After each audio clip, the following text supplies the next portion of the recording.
I think it goes back to 1985. I was 13 years old, and some friends of ours had taken our family dog up to the mountains in California, and he came back flea and tick infested.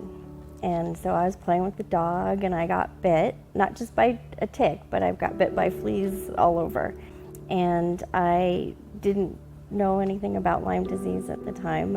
Nobody assumed it was Lyme disease. I kind of actually forgot about it, to be honest with you. I just had bouts of illness here and there, but didn't really suspect that, I had something that was making me chronically ill. And then it progressed with some chronic infections. Every year it seemed that I was always getting something major, whether it was pneumonia or meningitis or some kind of infection, some kind of virus that seemed to continue to knock me down every year. And just kind of went on with my life even though I didn't feel well. And that's when I got the diagnosis that I had fibromyalgia. They just started to put me on one medication after another. Let's try this, we'll give you pain medication, but let's try, Cymbalta, let's try Lyrica.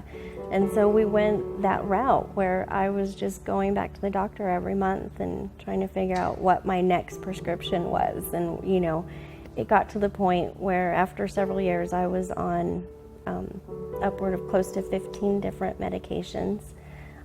All of which just seemed to, over time, they would alleviate a few symptoms in the beginning, but they seemed to compound the illness. As my symptoms started to progress, and they started to progress rapidly towards the end, that's when I started to become more fearful and knew that I needed to do something to seek treatment because I was starting to have seizures. I was starting to have MS symptoms, and I didn't want an MS diagnosis. I really wanted to figure it out.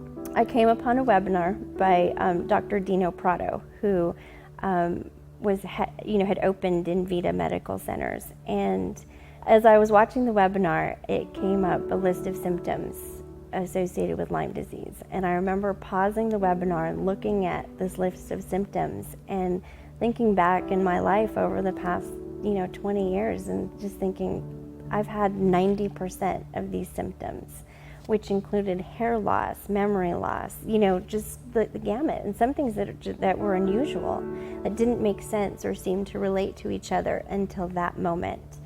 And at that moment in time, I was sure. I knew in my heart, I said, this is it. This is the answer.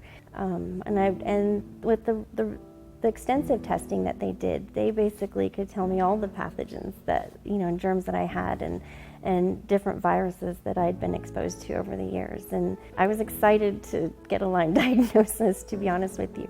So initially, I went to Envita for testing and was able to see the clinic and get a feel for what they do there. My first impression was really with the care coordinator when I first called in.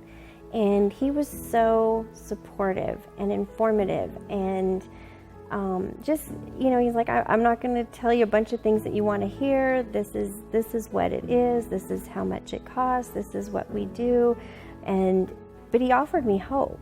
Initially, I was set. I felt that this is the place to go. This is where you're getting the support. This is where you're getting this comfort and this confidence that you can heal from this. And it really came from that initial conversation. And then flying out to Arizona and seeing the facility and getting to meet everybody, it kind of confirmed what my first impression and my original instinct told me, and that this is where you're gonna heal. And finally, after 8 weeks, I could tell that my body started to change. I started to just come back from being so weak and so sick. And I remember recognizing that, oh my gosh, as the symptoms started to subside, I don't have the aching in my legs. I don't have this pain anymore. I don't have this headache. I don't have this trembling and this shaking. And I just remember being so grateful and so thankful for each symptom as it subsided, and just being so happy that I'd made it, that I'd made it through treatment, that I'd seen the worst of it, and that I was starting to get better. I mean, I would have to say that going to Envita and going through treatment there and meeting the doctors and everyone, that they saved my life. Absolutely.